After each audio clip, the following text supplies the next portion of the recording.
All right. Hey, everybody. Welcome to the Orange and Brown Talk podcast, our live post-game edition. Dan Labbe with Mary Kay Cabot and Ashley Bastock.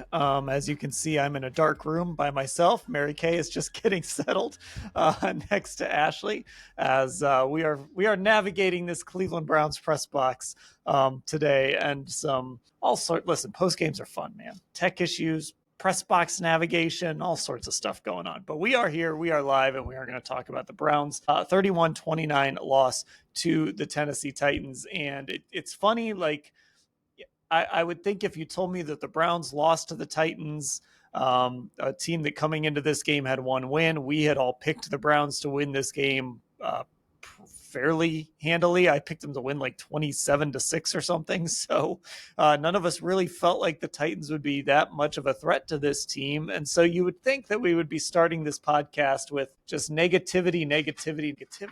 Mary Kay, I think we have to talk about Shedeur Sanders. I already know. I haven't even looked at the comments yet. I don't know how much I will within these post-game pods, but I know this is who people want to talk about. Shedeur Sanders today, 23 of 42, 364, 3 touchdowns, did throw an interception, rushed for 29 yards and a touchdown, led to 2 drives at the end of the game that gave the Browns a chance to win this game. I know you just put up a column, maybe about an hour ago, about your impressions and kind of what you came away today feeling about Shedeur Sanders. And I keep saying it over and over again for him right now. It's survive and advance each week. And he did that in a big way this week. So, let's just start there with this performance from Shadour. That's right. I really feel like he bolstered his case. What's happening right now with the Cleveland Browns, they are auditioning Shedeur Sanders for the starting job. That's what's going on here. He's going to have 4 more games to do that.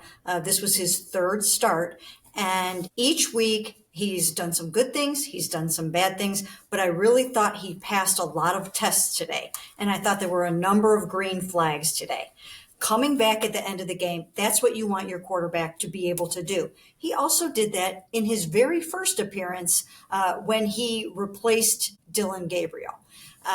So I really do think that he showed a lot of grit, a lot of moxie in coming back on those last 2 touchdown drives with 4:27 left in the game. He scrambled for a 7-yard TD, and then he threw a 7-yard TD to Harold Fannin with 1:03 left in the game. Now, they didn't have a chance to tie the game because they blew it on both of the 2-point conversions on those touchdowns. Okay, both of them failed. That was really bad. On the first one, Shadour fumbled the snap from Luke Whippler, backup center. Ethan Posich out for the season, probably with a ruptured Achilles. And then on the second one, Quinshon Judkins missed his very quick, short window of an opportunity to pitch the ball to Gage Larvadain. There was a miscommunication there. We don't know exactly what happened. But the point is, Shadour put them in position to win the football game. Should he have been taken off the field on that final 2-point try? We will never know what might have happened had he had that opportunity, but he had the hot hand. He had gone 9 of 10 for 109 yards on those last 2 drives. So you would think in that moment that you would give him a chance to do that. And I don't know what the thinking was. Was it because he fumbled on the first one? I don't know what exactly they were thinking there. Once again, we will have to wait all the way until Thursday to ask Tommy Rees about that. But Shedeur Sanders showed enough to have the Browns thinking right now, could he possibly be the guy? Do we absolutely have to draft a quarterback in the first round after watching Fernando Mendoza and all these quarterbacks this year? Do they have to do that, or can they save those 2 picks and spend them on a wide receiver, on an offensive tackle or something like that? Shadour's got 4 more chances to show that he is their guy. Yeah, Ashley, I think this is, look, so you go back to the Vegas game. Obviously, they won that game. He threw the 2 touchdowns. It was 2 big plays. He had that incredible throw to Isaiah Bond. But it was really just sort of that, right? He did enough. Last week, took a step back, but obviously did enough to continue being the starting quarterback for this team. And this is kind of the first game of his 3 starts, and we are only 3 starts into this. And I think this speaks to that. This was the first game where I think you can really take a step back and let yourself sort of see what this looks like. If he continues to build on this over the next 4 games, and that's really what these 4 games are going to be about at this point, you really can you can really start to let yourself see that scenario where we're sitting there on January, whatever day it is, after that Cincinnati game, and saying, the Browns might be good. They might. I think we all knew there was something there with Shadour. I mean, despite what some people out there might say, we've said a lot of good things about Shadour on this pod. We said a lot of good things about Shadour in the draft process and back at training camp. So I think we've all known there was something there with Shadour. But for me, this was kind of the first day where I think it was all kind of laid out there, and it wasn't perfect, but again, it's his third start, where it was all kind of laid out there as to what it could look like. Yeah, and like you said, it wasn't perfect, but I thought today too, and again, these are incremental steps, right? Like to me today, it was also his best outing with guys like Jerry Jeudy and David Njoku. Now, David Njoku, he only had one pass, one catch, and it was for a touchdown, though. And it was, I thought, one of those sort of highlight throws for Shedeur Sanders that rewatching that play, like he placed that ball where only David Njoku was going to be able to get it. Like, I think that's a really impressive throw, not just for a rookie, but for any young quarterback to make in that situation and to connect with a veteran like that who, again, he hasn't had a ton of reps with up until a few weeks ago. And of course, David Njoku left the game. He got hurt after that. So that's why they didn't connect again. And then he also had the 60-yard touchdown to Jerry Jeudy. Now, we all know how much Jerry Jeudy has been struggling. I mean, I still think there's going to be a lot of work to do in the coming months with their pass-catching core.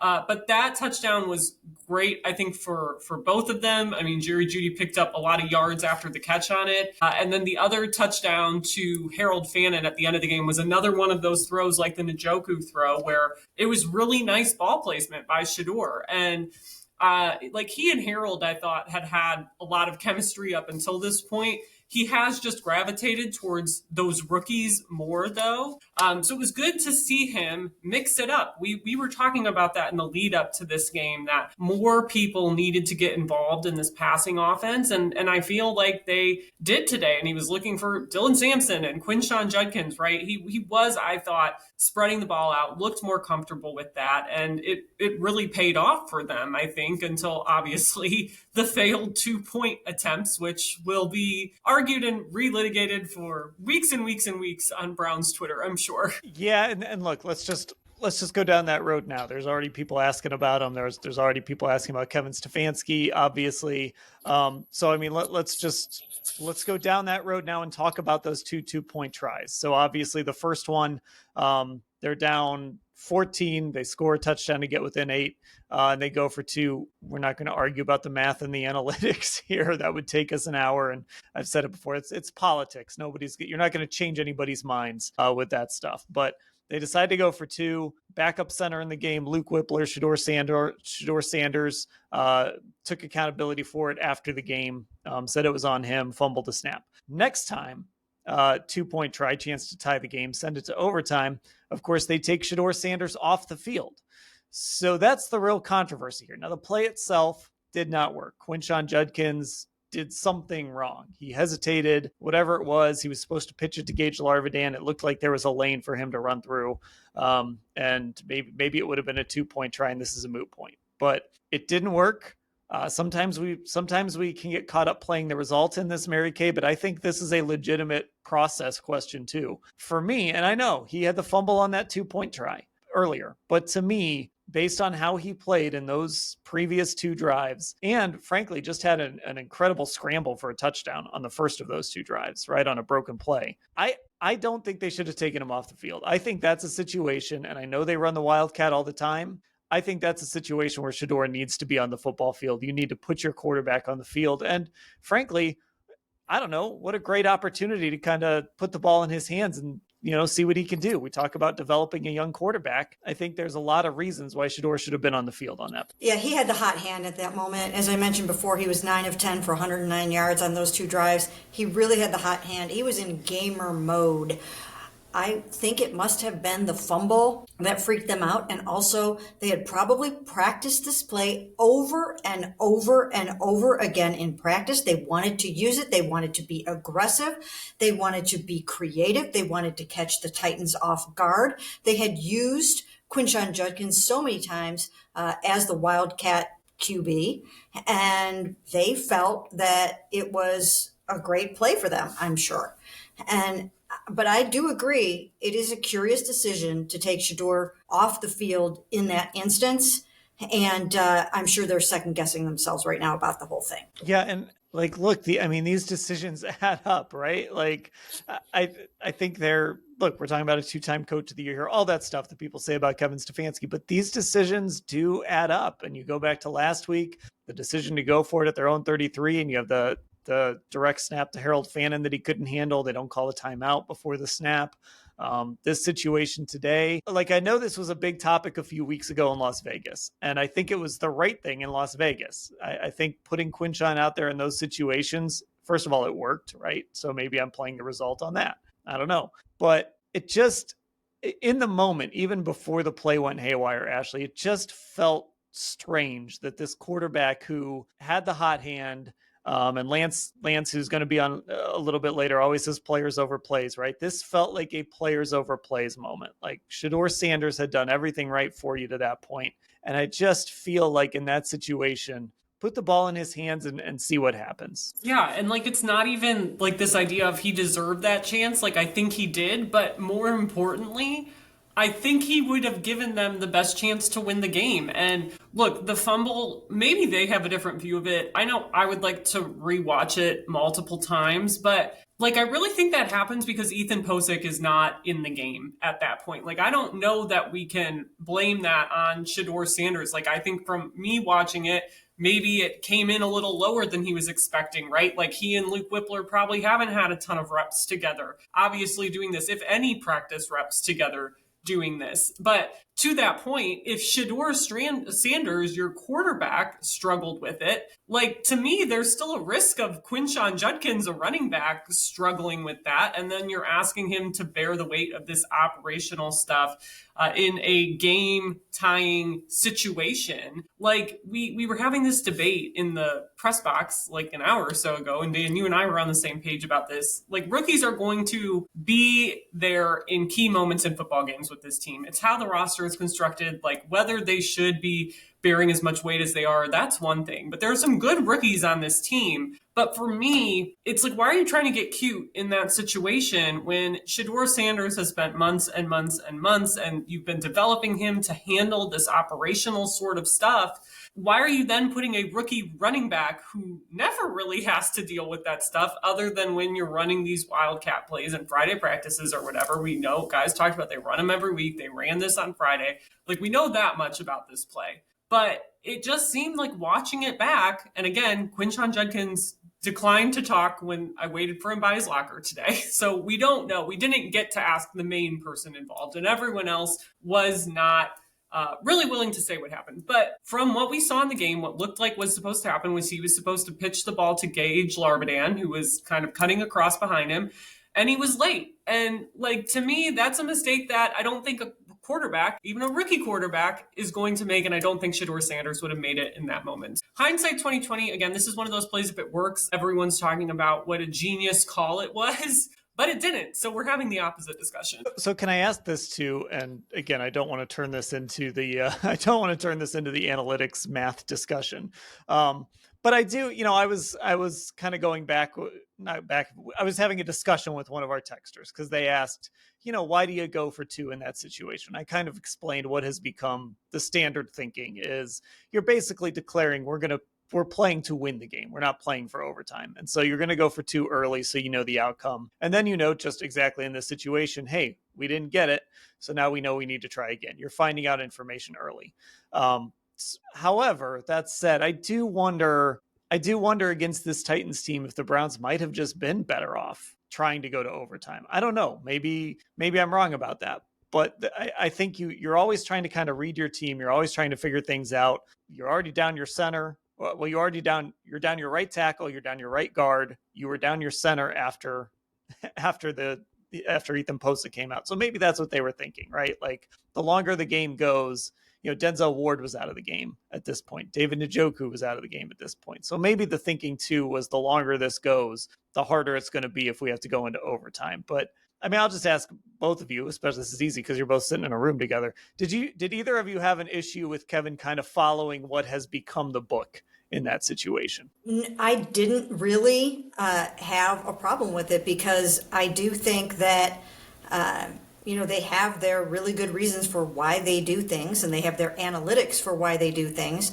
And if a certain play works, once again, we praise them for being a genius. It's only when it fails the way that it did and it looks ridiculous the way that it did where it becomes a really bad decision. Trick plays and creative plays are brilliant and genius when they work and stupid when they don't. So I don't have a huge problem with trying things, especially because, they need to be aggressive right now and they need to try to do whatever they can. And so I didn't have a huge problem with it in the moment.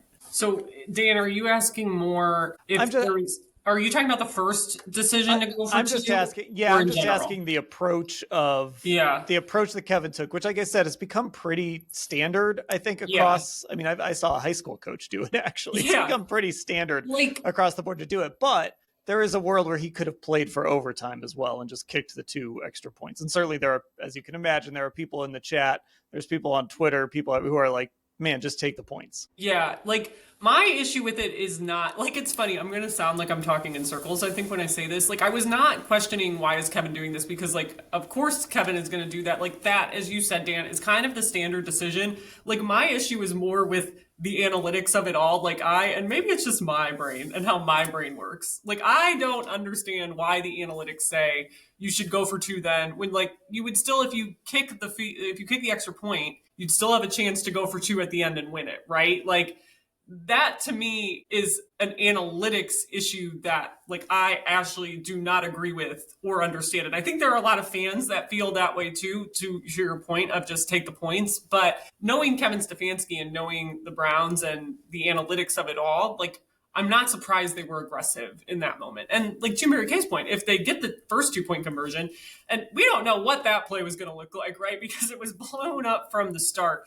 Dan, I know you were doing some investigating, and we think maybe it was for Harold Fannin. I think it was like a little slant or something to Fannin, just kind of looking at how the routes develop before the fumble. Yeah, and if that works, great. Great play, great draw. Those two have such a good connection. Sure, why not? For me, I'm just never a fan of the analytics side of it. So I think you're not convincing me either way on this, which is what you basically wrote in your story. If you just disagree with the analytics, you just disagree. But I do, and I'm yeah, they're going to do it because that's what they're going to do. That's the standard convention. I just happen to not agree with the convention, and I don't know that this play would have changed my mind necessarily. Okay, so obviously, look, the Browns are 3-10. They are now officially out of the playoffs. We knew they were out of the playoffs anyway, but now they are officially eliminated. So it is 4 games now to kind of play this out. It's going to be Shedeur Sanders starting unless he gets hurt or something like that. So, Mary Kay, we're looking at a road game against Chicago, home games against Buffalo and Pittsburgh, who, of course, are either going to be fighting to get into the playoffs or fighting for seeding when they come here. And then they finish against Cincinnati, who lost today. So Cincinnati's probably going to be about done by week 18. So we'll see what that game just looks like in general. If ever there were a game where there was going to be a weird Deshaun Watson start, which we know is not going to happen this year. That's not the plan. But it just feels like if something weird is going to happen, that's that. But we'll save that podcast for later. Mary Kay, what do you want to see from Shedeur Sanders over these 4 games? What can you see from him that would make you on that Monday after the season say, you know what? I think the Browns have their guy, and I don't think they need to draft somebody. Well, once again, I think it's going to be really, really difficult to draw that conclusion because the supporting cast is so incredibly young. I think the Browns are going to continue to make mistakes, and I think it's going to be difficult to win some of these games. And now there are definitely offensive line issues. There were already offensive line issues, and now there are more because Whip Luke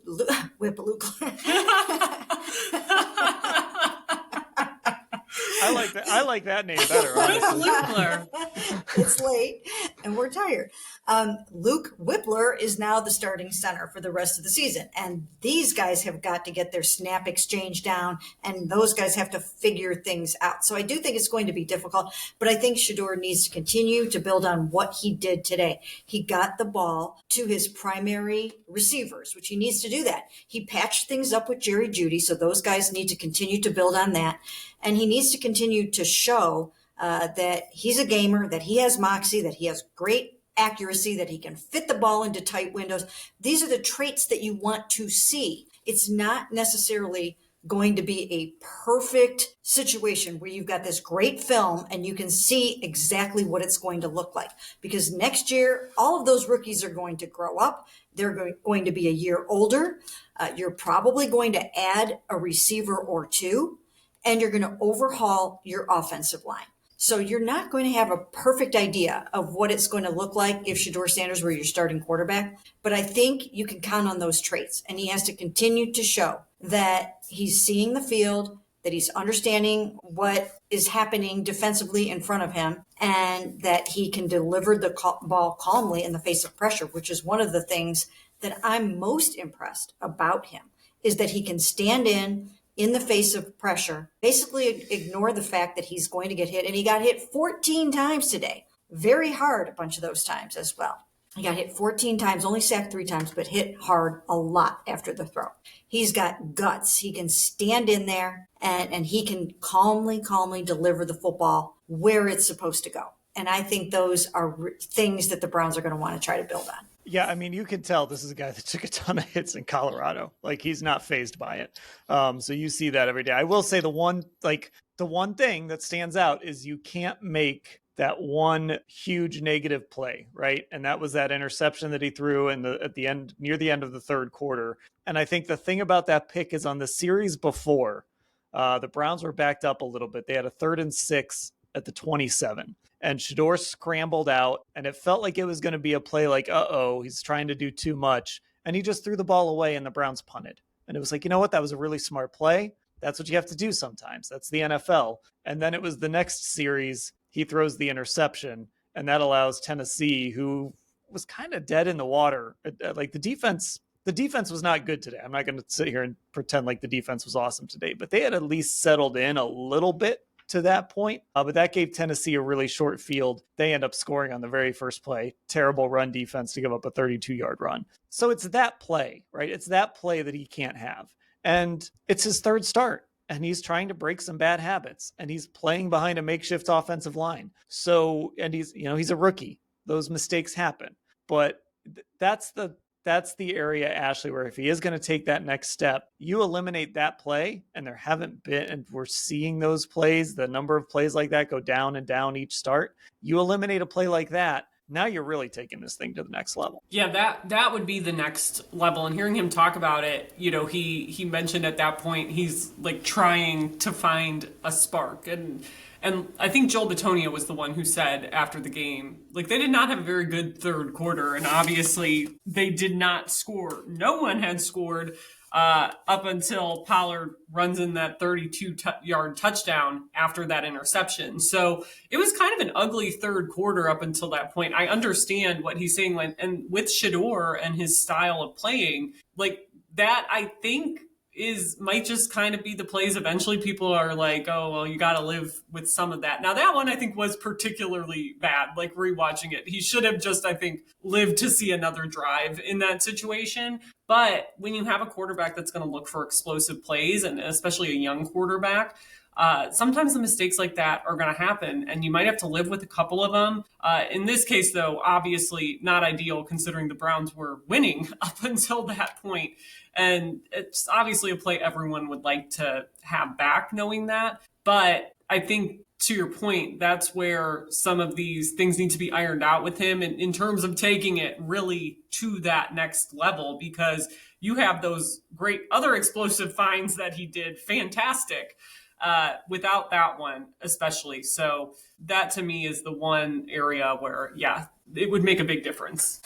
And look, The guy outplayed the number 1 overall pick in the draft today. Like, I don't think there's any debate about that. He was really good today. This was a great game from a rookie quarterback. And, you don't see games like this very often from guys in their third starts. So that's why we come away from this, I think, feeling positive about where Shedor's at. And now we kind of move forward and see what he does against a Chicago team that is very opportunistic, but you can probably do some things against in the passing game. And then a couple of teams fighting for the playoffs here back at home. So it should be interesting. I'm going to let you guys go and let Lance come in, but are there any final thoughts from either of you before I do that?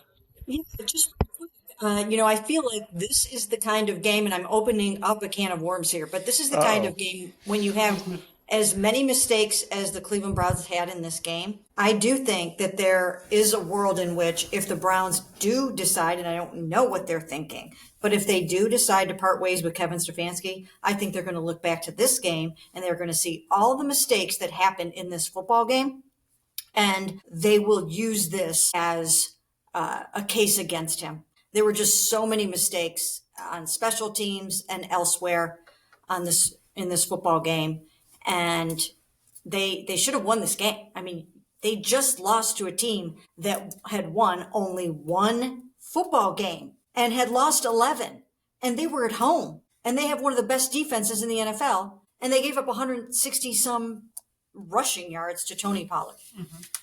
I mean, the Titans 161 to be exact, a career high for Tony Pollard. By the way, the first opening drive touchdown for the Titans all year, and I believe their first 100-yard rushing game all year, or at least their first 100-yard rusher, right? Second 100-yard rusher? Okay. No, it's their third. I'm sorry. They've now run for 100 yards 3 times. Their previous high was 113 yards as a team against the Colts. And I believe the second time they played the Colts. Yeah. But it was like the Titans are a really bad rushing team. I wrote 2 stories about it. They were ranked like 31st and I want to say 28th in yards per play. And they let Tony Pollard average 6.4 yards per carry today. Now, it helps that he had a 65-yard carry and a 32-yard carry.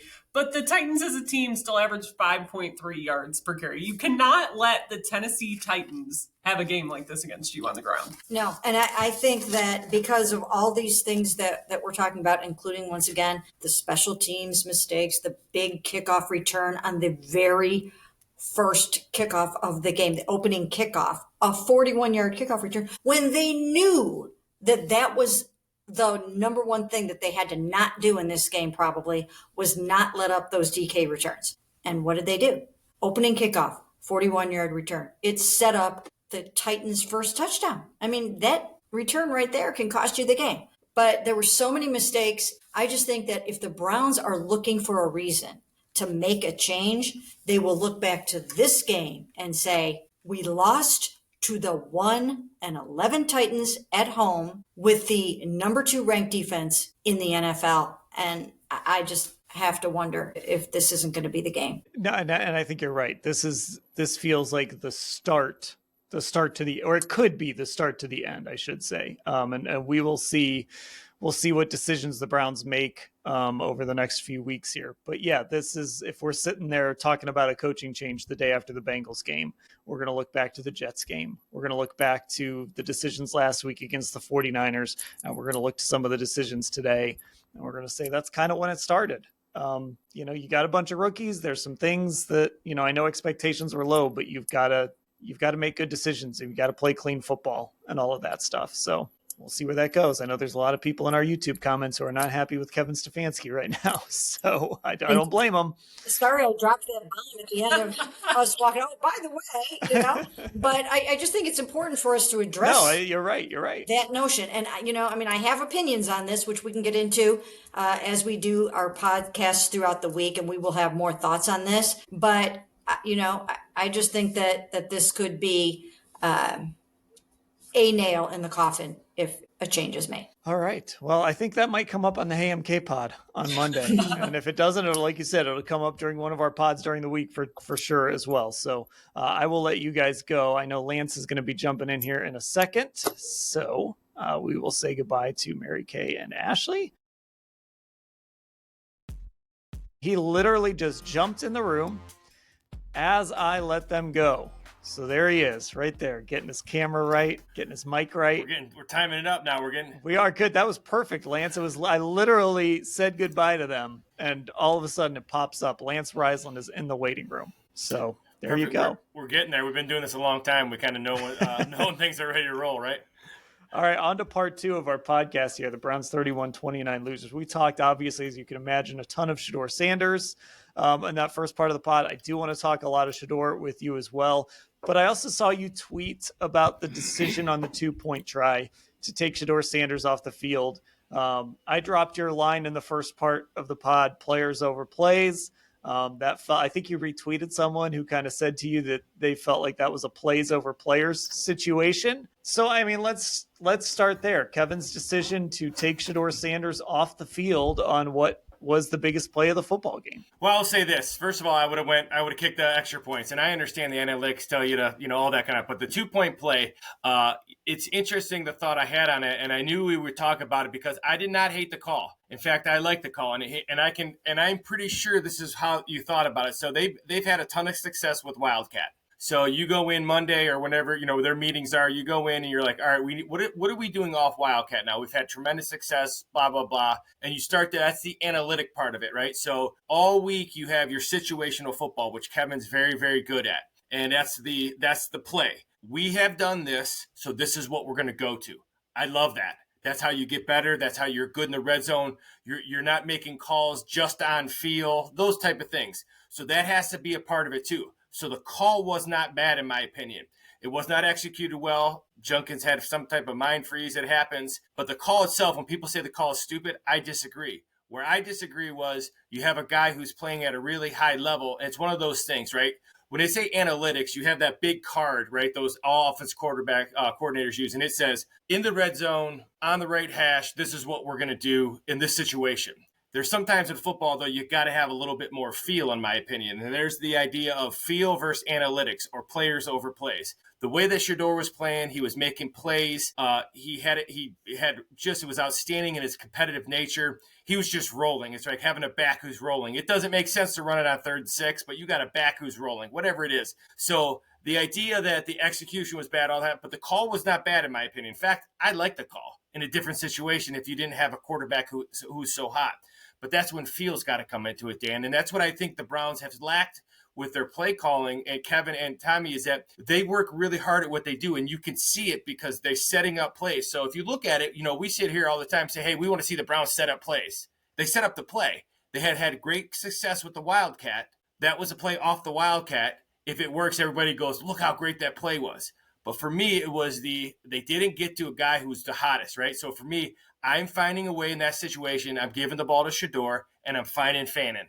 And I'm going to make it, and I'm going to Cooper Kupp it. And I'm coming off the field and saying, Coach, this is who I'm going to. Give me your best play because we're going to Fannin because he's hot and I'm hot. That's just how I think. That's where, that's as coaches, we almost get too smart for ourselves. Give it to your guys who are rolling, and you live and die with it. That's all. Yeah, and I just think this idea. We were talking about this in the media room a little bit before we came on. A few other Browns writers, the folks on this pod, all that stuff. So if you think about it, you're taking your quarterback off the field, right? And so like last week when it was Harold Fannin taking that direct snap, right? And the subs aren't coming in on time. And, Wyatt Teller thinks he's running on and then he's off and then he's on. And Cam Robinson is lined up in the wrong spot.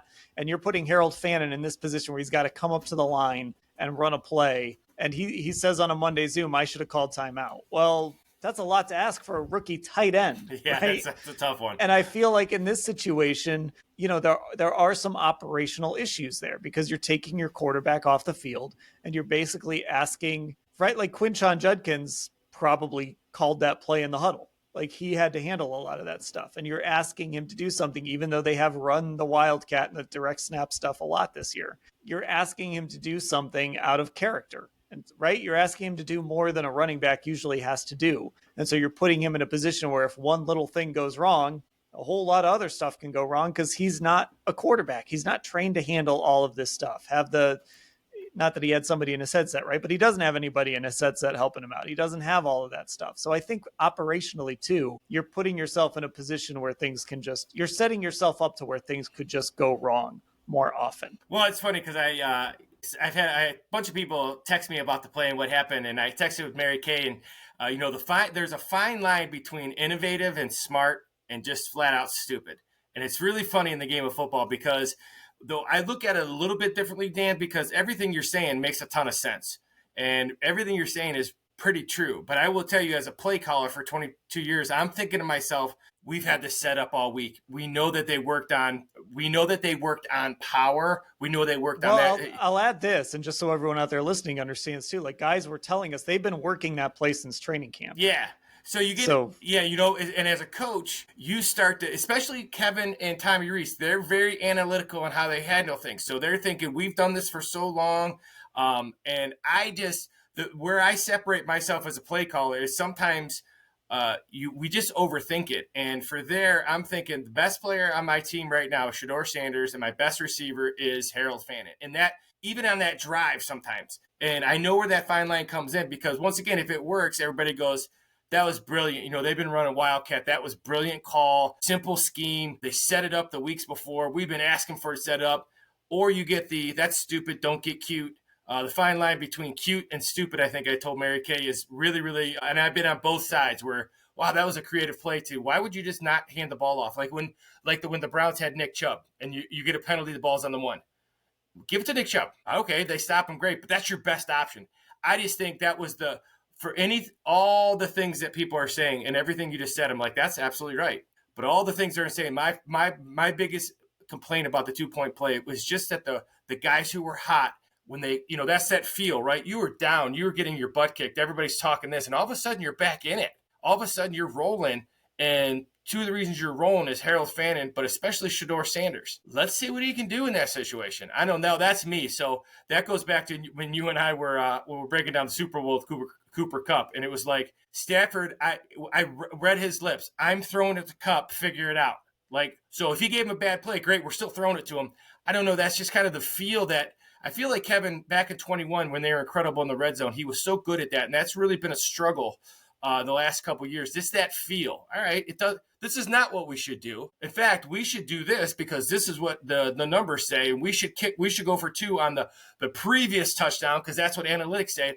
Kick the extra point, kick the second extra point, and go play in overtime. If you're going to do the 2-point play, give it to your best players on that day. That would be my only complaint. But once again, it's lonely on top, and you got to make those decisions, and that's why people get paid big money, and that's why you get hired to get fired. And I'm okay with the call. I just didn't like it that the best players didn't have it. I do want to add one thing. Somebody very astutely pointed this out in the comment. It's since has scrolled past me, and I can't find it again. But somebody did point out Judkins wasn't even in training camp. So like if they were repping this all the way back in camp, Judkins would not have been involved. And they did run. I mean, they mentioned that they ran some plays like this against the Eagles in those joint practices. Like, yes, they were repping these trick plays in practices. We technically aren't allowed to report on them as they're happening. Yes. But we did see some plays like this during these practices. But yeah, that's another good point by our guy in the YouTube comment there, that when they were repping this in camp, Judkins wasn't there. So, but it's also been, what week are we? I don't even remember what week we're in. 14? Yeah, 14 we're or something. up there. I don't 13. I'm not mathing. I don't know. I'm not mathing tonight. It's getting long, Lance. I'm with you. No, I'm with you. And like you said, it was fun. It's so when things are going poorly, this is what happens. Everybody can question everything. On a much lower level, I've been there, and it's really, really tough. And sometimes when things are really, really tough, and once again, it's a couple people sent it to me today. You say all the time players over plays. I probably got 50 mentions on that. And that's right. And for me in that situation, things are pressed. Put it on the players. Put it on the players. Put it on the guys who are hot right now. And I don't know. That's what happens when you're not all on the same page and alignment's not right from top to bottom. It's just everybody questions themselves. Once again, I didn't hate the call. People want me to hate the call. I don't hate the call. I hate who didn't have it, and I hate the execution. Okay, let's talk Shadour. 64 yards passing, a fantastic football game today, 3 touchdowns. Throwing, ran for 1. led two drives that could have potentially won the game, brought him right back into it. So overall, what did you think of Shedeur's game today? Well, the first thing is I want to say is that this is not a comparison to Dylan, which is really, really nice. And it's not Dylan being compared to Shadour. This is good football play. And this I thought he played really, really well. Now, you can see, and I remember you asking me on Thursday, what would be a good thing for you, Lance, if you saw Shadour play? And I remember telling you it's just the balance and rhythm. And I think you can see that now because he's having a lot less of the happy feet and a lot more of the active feet. And people say, what does that mean? Well, you always want to be on the balls of your feet as a quarterback. You don't ever be flat-footed. But you don't also want to be active when you don't have to be active, when there's no pressure or you don't need to move the pocket, which is something that he's done less and less over the last couple of weeks, which tells you he's working on his craft during practice. So you saw the throws today, the really good throws, and he had a bunch of them. But all those throws are really in rhythm. I can't wait to watch the All-22 and see the depth of his drops, see the straight line of his drops, because I guarantee you they were better because his footwork married with the throw. And you can see that rhythm. It's like a dance. 3, 5, and 7-step drops out of a shotgun. It's a dance. And what I mean by that, there's no herky-jerkiness. He's not stopping and moving. And when he did move, it was productive movement within the pocket. I call it Dan Marino movement because I'm old. But, the idea of you're not moving to run, but you still have great feet. And I thought he had some great feet. And then he made some really nice throws. And he brought them back when they were for dead. And, once again, and I say this with all honesty, the Browns, they got really good quarterback play today. And I think that's important for whoever it is. And the thought should be, all right, you got really good quarterback play. What's next? Is this a guy who can do it? Because I think he's kind of leaning like that towards me because I think his personality kind of leads to that, right? The situation all day was not too big for him. And I think if people can understand that he's going to make a ton of mistakes, but that doesn't mean he's not better than Dylan, or it doesn't mean he can't do it. It said he's a rookie still, and he's going to make some mistakes. But what I saw today, I thought was really impressive. I thought he threw, he's really throws a catchable football. He's going to have some of those bad throws because his footwork is still kind of not there, and he'll probably have that his whole career. Patrick Holmes, everybody has those. But I thought today was, once again, Dan, I get excited because I'm thinking Carnell Tate, and I'm thinking Caleb Downs, right? Because everybody's talking about the quarterback. It'd be great if me and you got to talk for 5 months, non-quarterback kind of thing. So, I don't know. I thought it was really good play. I thought his footwork was very good. I thought he was on time. I thought he got the second, third progressions. I thought the key element to me today was accuracy under pressure. That's something that he's always been accurate, but he took some big hits, stood in the pocket really well, and delivered some. I mean, he got hit one time by Toronto Sweat, who's one of the biggest humans on the planet, popped right up. I don't know. I was very impressed with his toughness, his leadership. I thought he did a great job today. Yeah, and to your point, kind of what you were saying as we move forward, right, over these next 4 games, and obviously the sample size is not going to be huge when we get to the end of the season, but he's the guy that gets to make his case right now. He's the guy that's out there. These draft guys, they aren't playing for the Cleveland Browns right now, right? Dylan Gabriel's not playing for the Cleveland Browns right now. Deshaun Watson's not playing for the Cleveland Browns. Shedeur Sanders is. So he gets to make his case. And the best team building scenario is your 5th round pick on a rookie contract shows you that he can be, it's the Brock Purdy model. Yep. He was the last guy picked in the draft, right? Guy on a cheap deal shows you he can be your guy. And then you can take all your other assets and just build around him. That's the best team building case for the Cleveland Browns right now, where they don't have to try and outbid the Jets to go get a Fernando Mendoza or a Dante Moore or somebody like that. Well, the thing I really like is that, when next week for me, Chicago's going to play a ton of zone. Chicago does a really nice job. I started watching them immediately after the game today, and I actually got a little bit off track because I always think ahead. And I'm thinking, all right, what's next for Shedeur Sanders? Well, I will say this. I was looking for his footwork today because I thought he was going to see a lot of man, which he did. And when you see man coverage, it doesn't mean you're always going to win, but a lot of times your feet will be right because you know where you're going with the ball pre-snap. That means your feet can always be right because they're not changing the picture. And the last time the picture changed for him, he had a little bit of struggle, right? Because that's what Salah does incredibly for the 49ers. He's going to see that again against Chicago. He's going to see the picture change from pre-snap to post-snap, and he's going to see a ton of zone, and he's going to see 1 hi-hat and 2 hi-hats and sim pressure, and he's going to see this multitude of things, and you hope he's learned from his 49ers, and you go, okay, that's another step forward because he's going to see a lot of that next week, which means his footwork has to be good going from first, second to third progression. He has to make sure he doesn't hold on to it too long.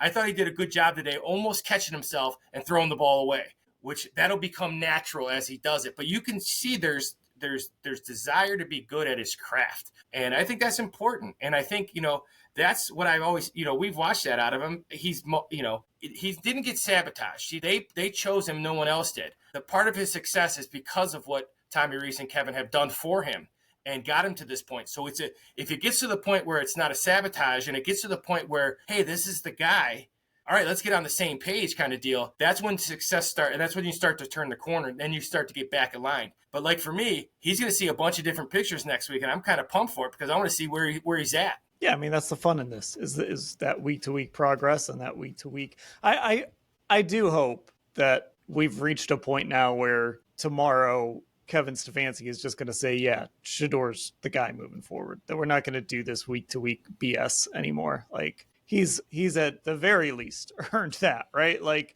yeah, you know what? You're the guy for the rest of the season. We're going for it. I think that's the least of the things that he's earned at this point. I don't know. Would you agree with that? I know that you didn't mind the week-to-week approach coming into this game. Well, I'll tell you what, the thing that was great, even coming on here, and you didn't even realize it for me, though, is that, my knowledge of what I bring to this podcast, or I try to bring to this podcast, is football related. And it's tried to break down schemes and try to help, learn myself by watching more film and learning from guys who really, really do it well. And being around football my whole life, I like to talk football, and I like to talk about what teams are trying to do and the X's and O's and how you break down a defense and coverages and fronts, all that stuff that, that's what I do for fun. That's my fun. I mean, it sounds kind of nerdy, but that's what I like to do. I like to watch film. And this is the first time you said, how did Shadour play? We didn't compare him to any other quarterback. It was, he played really well. We wish he would have had the ball in the 2-point play. Now you're talking football, which is something we don't get to do a lot with the Browns lately because there's always something else going on off the field or anything, whatever it may be. That's fun talking about, hey, I wish he had the ball. We're not talking about who should play quarterback. We're talking about, should the quarterback have had the ball in the 2-point play? That's what is kind of exciting moving forward. So yeah, I don't think that's a concern. And if you're a real football guy and you don't see what he's doing out there, I like Dylan Gabriel a whole bunch. I think Shedeur Sanders should start the rest of the year. He's kind of earned that. And I thought he was patient with what he did. I think he says the right things to you guys. Let's see what he can do. He's earned it. Let's go. And let's take that out of the equation so we can talk, hey, he missed it in cover 2, or he's not seeing the linebackers, or his footwork is terrible. That's when we're talking football. And that's how, when you talk about the good teams, you don't talk about the nonsense, you talk about football. So it's kind of exciting. With a team with only a couple wins, it's kind of exciting here the next couple weeks to see what could happen moving forward. Yeah. Hey, Lance, do you know any Pauly Shore movies? I do. I mean, like what? You remember? Can you name any off the top of your head? I'm going to tell you, this is terrible, but Biodome is one of my. It's a guilty. Oh my God, Biodome. I got to go Biodome, right? So no, I'm trying to think. There's Jury Duty. Oh, Jury Duty is a good one. I googled it too. I remember Encino Man. Oh, Encino Man with Brendan Fraser. Yeah, with Brendan Fraser. Yeah, sure. Oh yeah, somebody in the YouTube comments called me Pauly Shore, and I'm not sure if I should be insulted by that or. Oh no, that's good. I like that. No, that's a good one. It's you know what it is. It's the good hair. When you have hair like me, it's in good hair. It's in tough shape right now though. It's 10:15 at night. I've been at the stadium for 12 hours. Yeah, no doubt. It's been running all over the place, but anyway, let's talk about some other stuff. We have spent a ton of time on Shadour. We talked a little bit about those 2-point conversions. Lance, here's the thing, because we have been, I said this off the top of the pod, you would think you would start a podcast where the Browns lost to the 1-11 Titans negatively, right? Like, oh my God, what happened? Like, what's wrong with this football team? But because Shadour played so well, that sort of softened that blow a little bit because we're talking about how well Shadour played.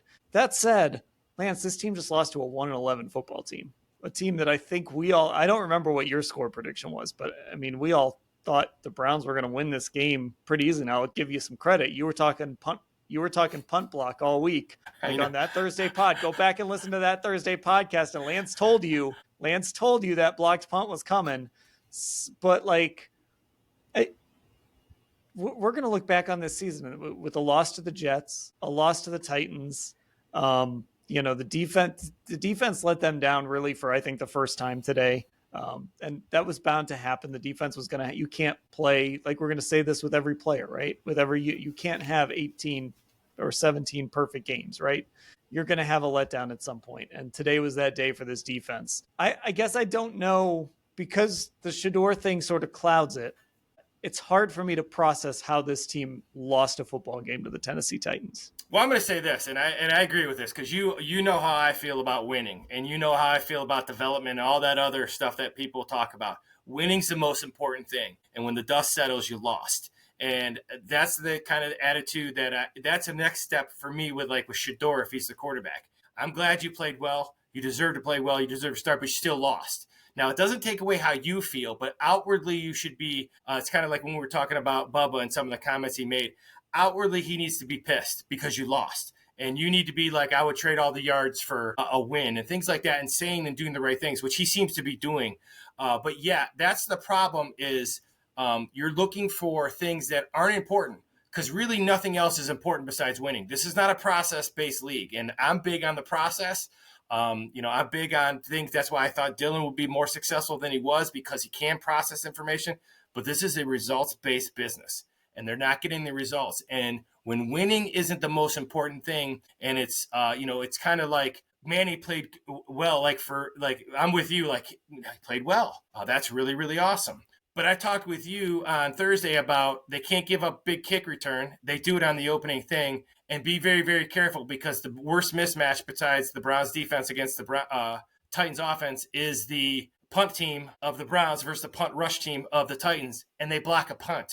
That's frustrating. And you're right, because if I'm saying it, those guys are, and I don't care what anybody said, those guys are a lot smarter than I am. These guys do it for a living. And that's what they knew it as well, and yet it still happened. That's what's really frustrating about this team. Even though they're making some progress forward, when you're a bad football team, you win on special teams. They're not even doing that. And I don't think that was a great, Notre Dame, wow, Coach Riz knows what he's talking about. That was, they stink and they're trying to win on special teams. I've been there where I have a team that stinks and I'm like, well, we're going to block a punt, because you win 80% of the time when you block a punt. I don't know. That's just kind of basic normal logic at all levels of football. And they seem to just be missing that. But you're right. We all are focusing on the wrong thing. Congratulations to that young man playing well under a lot of adversity, but they still lost. Yeah, I mean, I wouldn't say we're focusing on the wrong thing. I don't think that's fair to Shadour, because he played awesome. Yeah. Right. That's part of the story. But we're I'm looking on my timer here. We're at 57 minutes into this pod, and a ton of it has been, man, Shadour played great. And we haven't, and we did talk about the 2 points. We did talk about the mistakes, the decisions Stefanski made, things like that. But, it is sort of glossing over some of the really bad reasons they lost, and special teams, right? That's huge. I mean, I actually tweeted this during the game, because they learned their lesson very quickly. They let DK return that first kick, and he got it near midfield, and the Titans scored their first opening drive touchdown all season. And then somebody got in Bubba's ear or something, and they didn't let DK return a kick the rest of the day.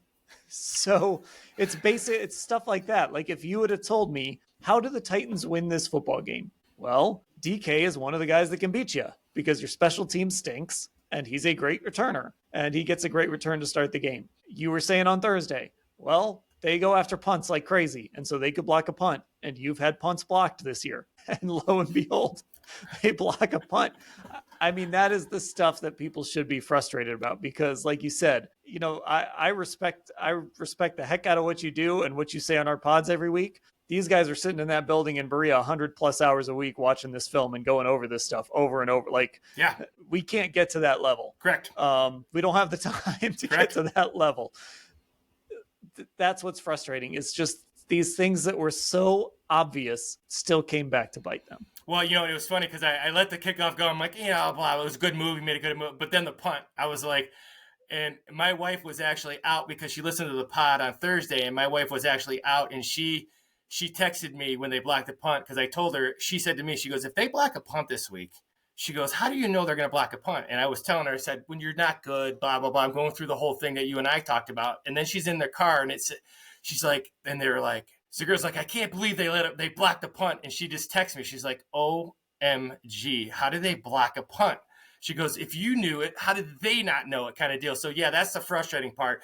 And then like you said, the other frustrating part to me was the run, the inability to stop the run defensively. And I think you're right. You can't be perfect every week, but I'm really looking forward to talking to you on Tuesday after I break down the all 22, because there was things going on today that I have not seen with gap integrity, and the loss of Malik Collins and some run fits and things like that. So I mean, but once again, at least you're talking football. You're not talking off the field stuff. But yeah, Dan, it was.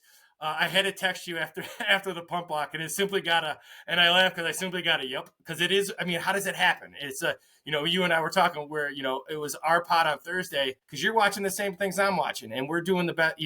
But you're right. No matter how much we watch, first of all, everybody can say what you want. Bubba Ventrone is an outstanding football coach and an outstanding special teams coach. Bubba Ventrone has forgot more special teams play than I'll ever know. But there's some of the fundamentals they're not doing right now, and it's got to be frustrating for everybody, because I know it's frustrating to me watching, knowing if they lost, because you said it. I said, be careful if they block a punt, and you said if they win this game, it's because they block a punt and get a big return. It's like, it's crazy. It's absolutely crazy. All right. We are going to wrap this thing up. We're pushing an hour here. Lance is on this podcast every post game. He's on every Tuesday. We're going to dig into more of the film on Tuesday on our weekly segment there. And then, of course, he's on the preview pods. Like we said, predicted that punt block. My guy, Nate Ulrich, sits a couple seats down from me. He works for the Beacon Journal. And as soon as he listens to the pod, and as soon as that blocked punt happened, he's like, Lance told you that was coming. So you know why? And it's funny because when you have a struggling football team like the Titans do, you go into those meetings and you're like, all right, we're not very good. Where can we win? Where's our win? And that was their win. And they went out and did what they had to do, because that was their one win. And that's, like you said, that's so frustrating, because that was really the only way they could do it. And it just killed them. Big kick return to start, and then a punt block. Crazy. Yeah. Wild. All right. We're going to wrap things up here on the Orange and Brown Talk podcast. Hey, shout out to our former coworker Hayden Grove, sang the national anthem today. Absolutely killed it. Yes. Good for him. How did it sound amazing, I bet? He was awesome. Yeah, I bet. Awesome. Just like you'd expect. Got to see my daughter's marching band at halftime. Saw that tweet. It was like, bring your daughter to work day. That was a great line. I didn't actually see her, because I'm up in the press box. I didn't get a chance to. They usher him in and usher him out, so I didn't get a chance to go down and find her. But that's awesome. That was good for you. That's cool. Awesome stuff. Good stuff here at Huntington Bank Field. We're going to wrap the pod up there. Apple Podcasts and Spotify is where you can find us. If you're just watching on the YouTube and you want to find us and subscribe, Apple Podcasts and Spotify, just search Orange and Brown Talk. If you're listening to this and you're like, hey, you guys go live, where does that happen? Where can I watch you on video? It's our YouTube channel, Cleveland Browns, on cleveland.com. There's actually a tab there too, just says podcast. So if you want to see all the podcasts we put up as videos, you can just go through that playlist there. There's an Orange and Brown Talk playlist. Football Insider, cleveland.com/Browns, blue banner at the top of the page. Get involved in that. Newsletter, texting, all that good stuff. And then, of course, our socials on Twitter, we're Orange Brown Talk. And then on Instagram, we are Orange and Brown Talk. So that was Lance Reisland. You heard from Mary Kay and Ashley earlier. I'm Dan. Thanks for listening, everybody.